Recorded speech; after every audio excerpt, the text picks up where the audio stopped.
کی نافرمانی ہوتی ہے۔ فرمائے کہ ایسے لوگ گمراہ ہیں۔ اور میں نے عرض کیا کہ ہمارے معاشرے کے اندر بھی جب ہم خالی بیٹھے ہوتے ہیں تو فضول میں الٹے سیدھے اشعار ہم بھی بولتے ہیں، تو یاد رکھیے گا اس سے رب کریم کی ذات ناراض ہوتی ہے۔ اور یہ بھی عرض کیا کہ آج کل جو گانے جگہ جگہ بج رہے ہوتے ہیں اس کے اندر میں بھی ایسے اشعار کہ جس میں اللہ تبارک و تعالیٰ کی ذات پر اعتراض، اپنے محبوب کو خدا بنا دینا، اور اشعار میں گانے میں کہنا کہ تیری پوجا کروں، اور معاذ اللہ تجھے اللہ نے فرصت میں بنایا، تو وہ ہے کہ تجھ سے اللہ تبارک و تعالیٰ نے وقت مانگا۔ تو ایسے اشعار جن کو کفریہ اشعار کہا جاتا، ایسے اشعار سننے سے ایمان ضائع ہو جاتا، اور پھر سننے والے پر یہ لازم ہے کہ وہ تجدید ایمان کرے، اور اگر شادی شدہ ہے تو وہ تجدید نکاح بھی کرے گا، اور اگر اس نے تجدید ایمان کیا تجدید نکاح نہ کیا تو یاد رکھیے گا ایسا شخص بھی حرام کا مرتکب ہے۔ لہذا گانے سننے سے بچنا چاہیے، اور بیہودہ فحش اشعار کہنے سے بھی بچنا چاہیے۔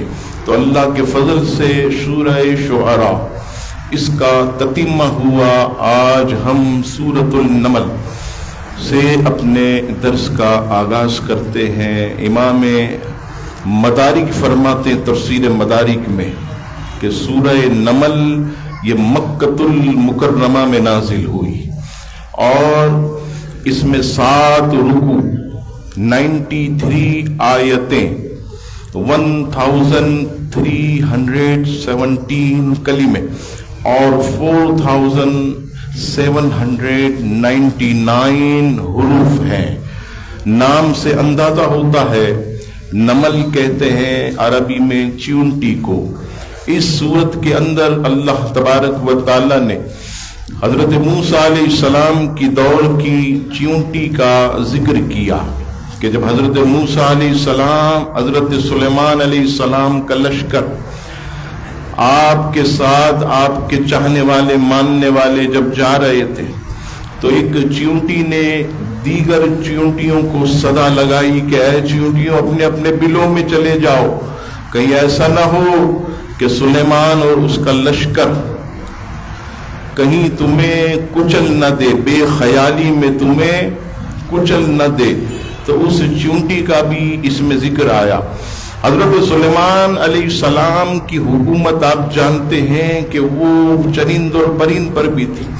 ہدہد ایک پرندہ کہ جو حضرت سلیمان علیہ السلام کی بارگاہ میں آتا، دیگر پرندے بھی آتے، ہدہد ایک دن نہیں آیا۔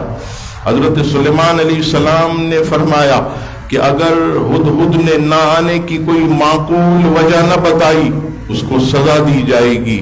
جب ہدہد آیا تو آپ نے پوچھا آج کیوں نہیں آیا؟ کہا حضور کیا بتاؤں، پرواز کرتے ہوئے جب میں جا رہا تھا، حسین و جمیل تخت ملکہ بلقیس کا میں نے اپنی آنکھوں سے دیکھا۔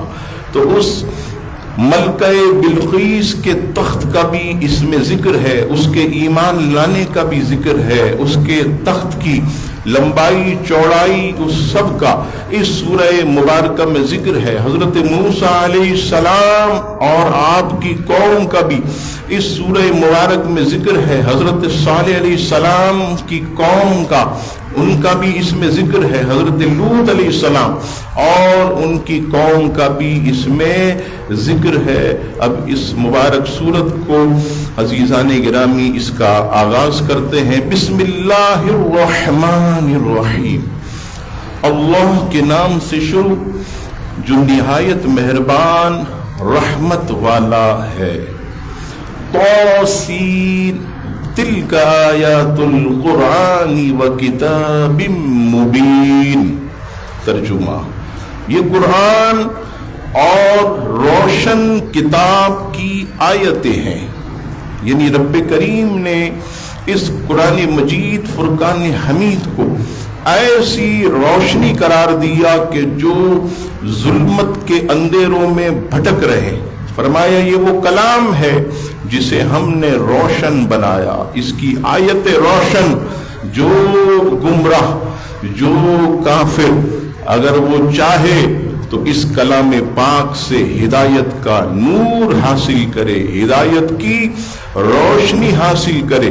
اور پھر فرمایا ہدی وبشری للمؤمنین الذین یقیمون الصلاة ویؤتون الزکاة وهم بالآخرة هم یوقنون۔ ترجمہ، ایمان والوں کے لیے ہدایت اور خوشخبری ہے۔ اس کلام میں ایمان والوں کے لیے ہدایت اور خوشخبری، نماز قائم کرتے ہیں، زکوٰۃ بھی دیتے ہیں اور وہ آخرت پر یقین رکھتے ہیں، یعنی نماز پڑھنے والے، پنجگانہ زکوٰۃ دینے والے جن پر زکوٰۃ فرض ہے، اور فرمایا آخرت کے دن پر یقین رکھتے پکا کہ وہ دن آئے گا جب ہم سب کو اللہ کے حضور جمع ہونا ہے اور رب کریم کے سامنے ہر چیز کا ہمیں حساب و کتاب دینا ہے، اس دن پر ایمان رکھتے ہیں۔ فرمایا کہ وہ لوگ کامیاب ہیں، وہ کامران ہیں، ان کے لیے خوشخبری ہے کہ رب کریم نے انہیں ایسی جنت میں بسانا ہے کہ جس کے نیچے نہریں بہ رہی ہیں، باغ ہے، ہوائیں ہیں، ایسی نعمتیں نہ کبھی آنکھوں نے دیکھی نہ کسی کان نے سنی، ایسی نعمتیں ان لوگوں کو اللہ نصیب کرے گا۔ حقیقت میں آج اگر نماز فجر دشوار ہے، کیونکہ آپ جانتے ہیں کہ 5 بجے اندھیرے میں نماز کے لیے آنا، لیکن فرمایا سنو کہ جو اندھیرے میں نماز کے لیے نکلتا ہے، قیامت کے دن اللہ تبارک و تعالی سخت اندھیرے میں اسے اپنا نور عطا فرمائے گا، اس کے لیے روشنی ہی روشنی ہوگی۔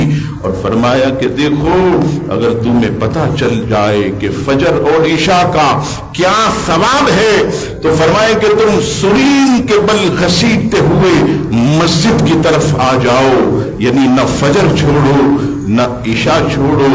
اور فرمایا ظہر، عصر، مغرب یہ ایسی نمازیں ہیں کہ رب کریم اس نمازوں کی برکت سے تمہارے گناہوں کو معاف کر دیتا ہے، تمہاری خطاؤں کو درگزر کر دیتا۔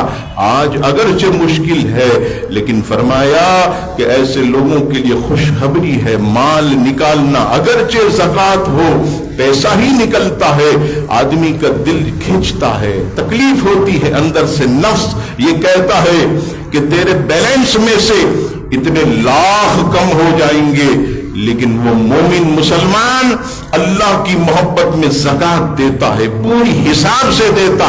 تو فرمایا سنو تم لوگوں کے لیے بھی یہ خوشخبری ہے کہ ایک ایک بائی کے بدلے اللہ تعالیٰ جو ہے وہ 70 اور 700 گنا جو ہے تمہیں مزید عطا فرمائے گا، اور یہ رب کریم کا جو ہے تم سے وعدہ ہے۔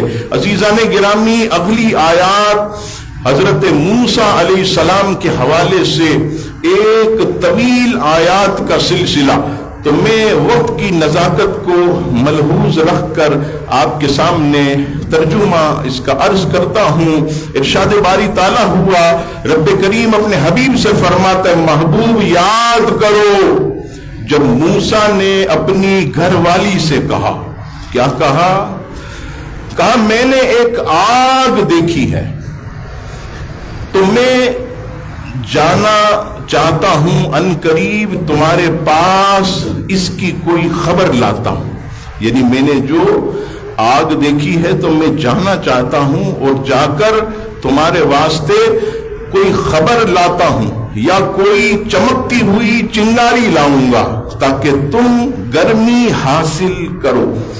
پھر موسیٰ آگ کے پاس گئے تو انہیں ندا دی گئی کہ اس موسیٰ کو جو اس آگ کی جلوہ گاہ میں ہے اور جو اس آگ کے آس پاس فرشتے ہیں انہیں برکت دی گئی۔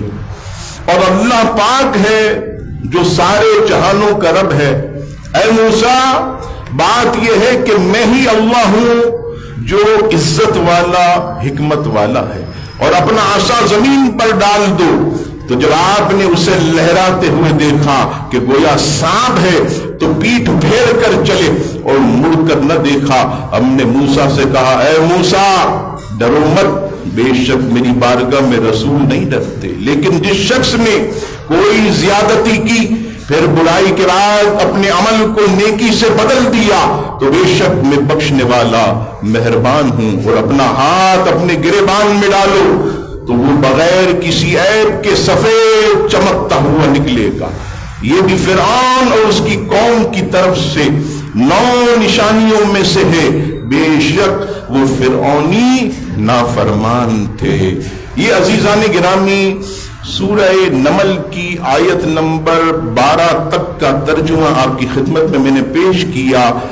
مفسرین فرماتے ہیں کہ حضرت موسیٰ علیہ السلام جب نکاح کر کے مدین سے نکلے، آپ جانتے ہیں کہ حضرت موسیٰ علیہ السلام جو ہیں یہ حضرت شعیب علیہ السلام کے داماد ہیں۔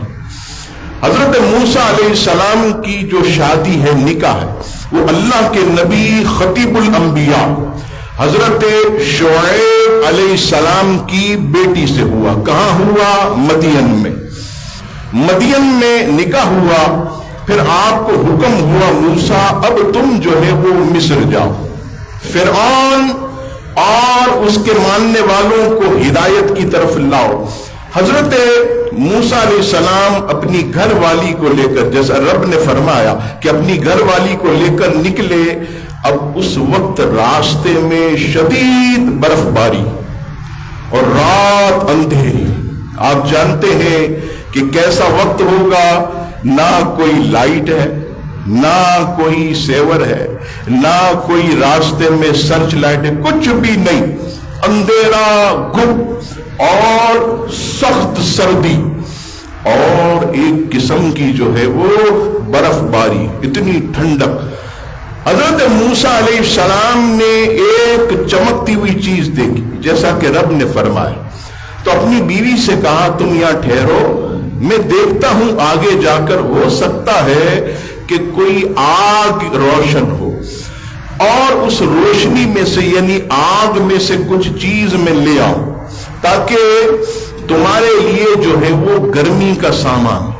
یہاں پر مفسرین فرماتے ہیں کہ حضرت موسیٰ علیہ السلام کی یہ جو زوجہ تھی یہ حاملہ بھی تھی، اور حاملہ کو سردی بہت نقصان پہنچاتی، اس کے حمل کو بھی نقصان پہنچا۔ تو حضرت موسیٰ نے فرمایا کہ میں آگے جاتا ہوں اور کچھ آگ لے کر آتا ہوں تاکہ تمہیں اور تمہارے بچوں کو سکون بھی ملے اور سخت سردی سے امان ہو۔ حضرت موسیٰ علیہ السلام جب آگے تشریف لے گئے تو وہاں آپ کو ایک آواز سنائی دی، اور وہ آواز کیا تھی؟ وہ آواز یہ تھی کہ میں ہی اللہ ہوں، میں ہی اللہ ہوں، اور میں ہی حکمت والا ہوں، تمہارے لیے ہم نے بڑی برکتیں رکھی فرشتوں کے ذریعے۔ اب حضرت موسیٰ علیہ السلام کے لیے کیا برکتیں؟ عزیزہ گرامی، حضرت موسیٰ علیہ السلام آپ جانتے ہیں کہ سخت اندھیرا، اب جائیں کیسے؟ رب کریم فرماتا ہے موسیٰ یہ جو تمہارا سیدھا ہاتھ ہے، ہاں میرے مولا بالکل ہاتھ ہے، یہ کس کا بنا ہوا ہے؟ عرض کی مولا یہ تو نے مٹی سے بنایا، یہ چمڑی کا بنا ہوا۔ موسیٰ ایک کام کرو، اندھیرا بہت ہے، پریشانی ہو رہی، ایک کام کرو یہ اپنا گریبان ایسے کھولو اور اندر یہ ہاتھ ڈال دو۔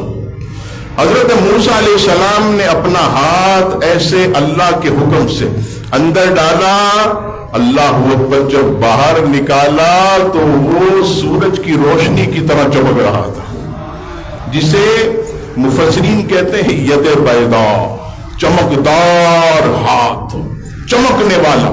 حضرت موسیٰ علیہ السلام حیران ہو گئے کہ یہ میرا چمڑی کا ہاتھ یہ ایسا چمک رہا۔ رب کریم فرماتا موسیٰ پریشان نہیں ہو، پریشان نہیں ہو، اس ہاتھ کو اس کے اوپر مارو. حضرت موسیٰ علیہ السلام نے ہاتھ ایسے مارا, ہاتھ بالکل درست ہو گئے, ہاتھ بالکل درست ہو گیا. کہا موسیٰ اب مطمئن ہو؟ کہا مولا مطمئن. اب ڈالو ہاتھ. پھر حضرت موسیٰ علیہ السلام نے گریبان میں ہاتھ ڈالا, پھر نکالا تو وہ سورج کی روشنی کی طرح چمک رہا, سورج کی روشنی کی طرح چمک رہا. اور اس روشنی میں حضرت موسیٰ علیہ السلام جو ہے وہ مصر کی طرف گئے. اور یہاں پر جو رب کریم نے فرمایا کہ موسیٰ جو ہم نے تمہیں 9 نشانیاں دی ہیں, ہم نے جو تمہیں 9 نشانیاں دی ہیں, 9 معجزات دیے, ان 9 معجزات میں سے یہ ایک ہے. آگے دیکھنا چاہتے ہو؟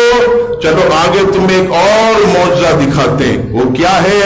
اب فرعون حضرت موسیٰ علیہ السلام کو بہت تکلیف دینے لگا.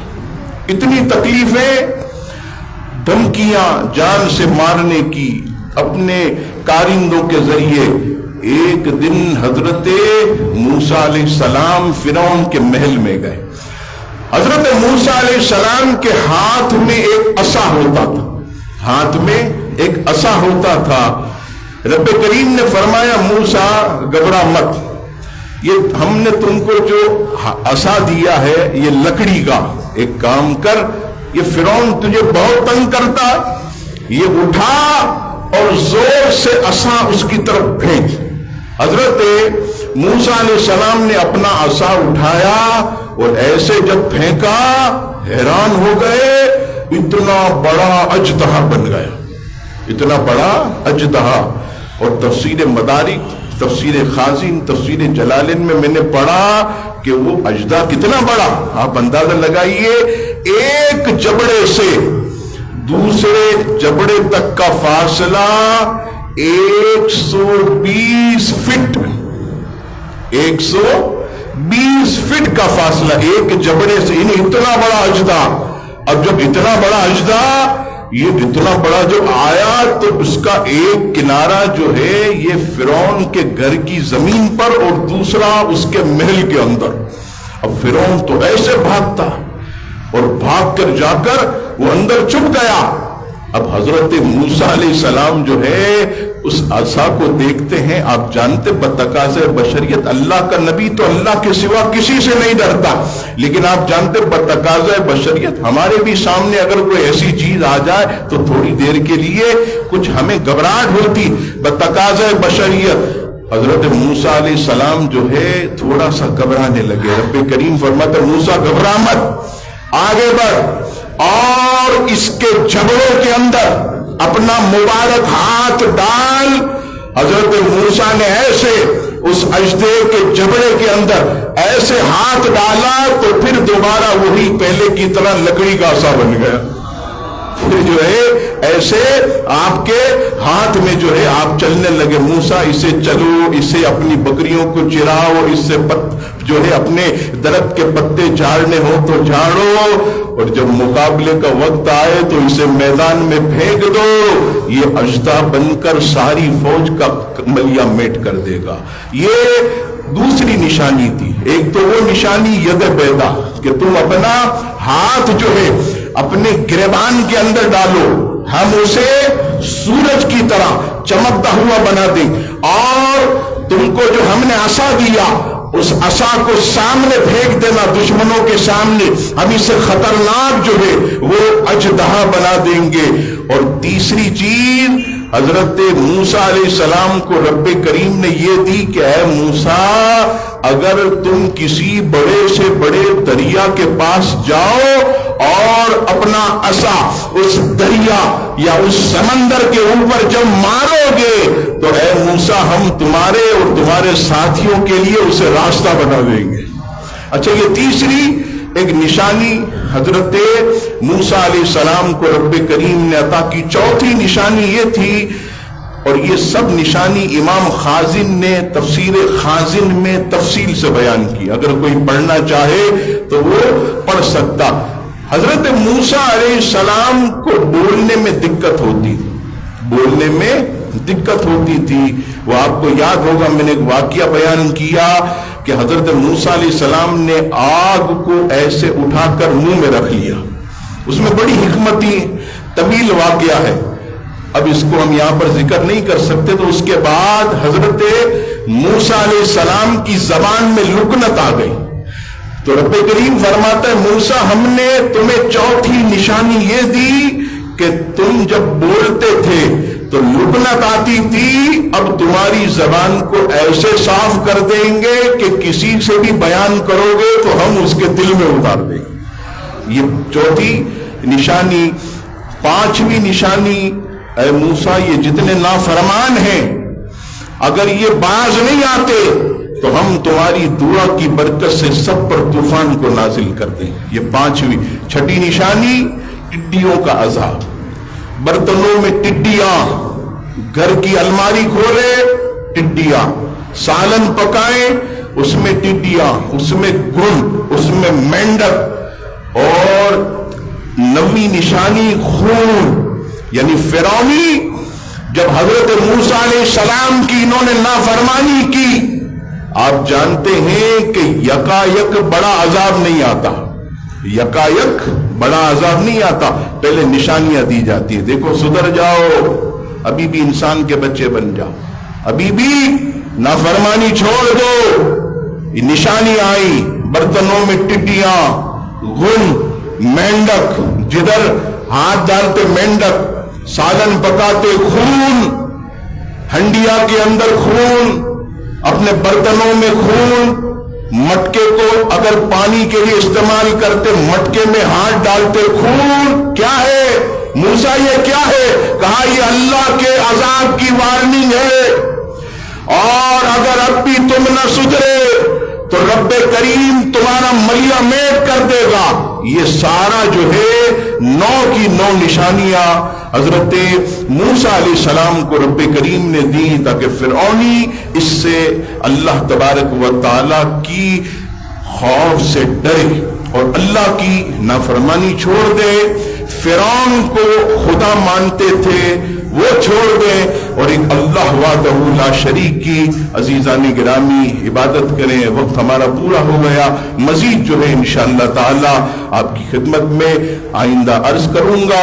رب کریم سے دعا ہے رب کریم ہم سب کو قرآن مجید کا نور کامل عطا فرمائے اور ہم سب کو اس کلام سے سچی وابستگی نصیب کرے۔ الحمدللہ فلسطینی مسلمانوں کی حمایت میں اہل سنت و جماعت تنظیم المساجد کا عظیم الشان ایک جلوس تقریباً دوپہر 3:30 بجے بلکہ سپہر 3:30 بجے جو ہے تبت سینٹر پر جو ہے اختتام ہوگا اور نمائش چورنگی سے اس کا آغاز ہوگا، نمائش چورنگی سے اس کا آغاز ہوگا۔ اور الحمدللہ آپ جانتے ہیں کہ گزشتہ بھی اہل سنت و جماعت نے بڑے بڑے جلوس نکالے، نبی پاک علیہ الصلوۃ والسلام کی شان میں جب توہین آمیز کارٹون بنائے گئے، توہین آمیز خاکے بنائے گئے، اس وقت بھی الحمدللہ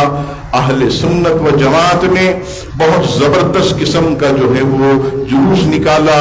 ہم بھی حیرت میں پڑ گئے کہ اس کا ایک کنارہ تبت سینٹر پر اور دوسرا کنارہ بابری چوک کی کنز الایمان پر، کنز الایمان مسجد کے پاس، اتنا بڑا۔ اور لوگ بتاتے ہیں کہ باقاعدہ بی بی سی نے باقاعدہ بہت حیرت سے اس ریلی کو اور اس جلوس کو دیکھا کہ جس میں اہل سنت و جماعت آئے۔ تو الحمدللہ آج بھی اپنے فلسطینی بھائی کی محبت میں، اسلام کی محبت میں الحمدللہ تمام سنی تنظیمات، تمام قائدین مل کر یہ الحمدللہ ریلی نکالتے ہیں۔ آپ ہم بھی ضرور اس میں شرکت کریں، میں بھی نیت کرتا ہوں میں بھی انشاءاللہ جاؤں گا، آپ بھی تھوڑی دیر کے لیے ہی صحیح ضرور جائیے، عصر پڑھ کے جائے، عصر سے پہلے جائیں، ضرور جائیں تاکہ قیامت کے دن اللہ کی بارگاہ میں حاضری ہو اور رب کریم پوچھے کہ مظلوم فلسطینی میرے بندوں کے لیے تم نے کیا کیا؟ تو ہم کہیں گے مولا ہمارے پاس تو کوئی ایسی طاقت نہ تھی، لیکن ہم اپنے بھائیوں کے لیے سڑکوں پر نکلے تھے، اپنے بھائیوں کی حمایت میں روڈ پر نکلے تھے، سڑکوں پر نکلے تھے، گرمی میں نکلے تھے، تیری رضا کے لیے نکلے تھے، تو ہم وہاں سرخرو ہو جائیں گے، ضرور جائیں تاکہ ہم اپنے فلسطینی مسلمانوں کی حمایت میں، ان کے درد میں جو ہے شریک ہو جائیں۔ آخری اعلان، بروز جمعہ انشاءاللہ تعالی بعد نماز عشاء ماہانہ عیاری شریف کے حوالے سے حضور صدر الشریعہ مفتی امجد علی اعظمی اور حضور تاج الشریعہ شاہ مفتی اختر رضا خان، ان کی سیرت پر خصوصی بیان ہوگا، مختصر ختم قادریہ ہوگا۔ خواتین کے لیے پردے کا اہتمام ہے۔ 1 گھنٹے کی ہماری یہ محفل ہوگی بروز جمعہ عشاء کی نماز کے بعد 8:40 پر جماعت ہے، پھر انشاءاللہ تعالی یہ محفل کا آغاز ہوگا۔ اللہ تبارک و تعالی ہم سب کو نیک محافل میں شرکت کی توفیق عطا فرمائے، آمین۔ وما علینا الا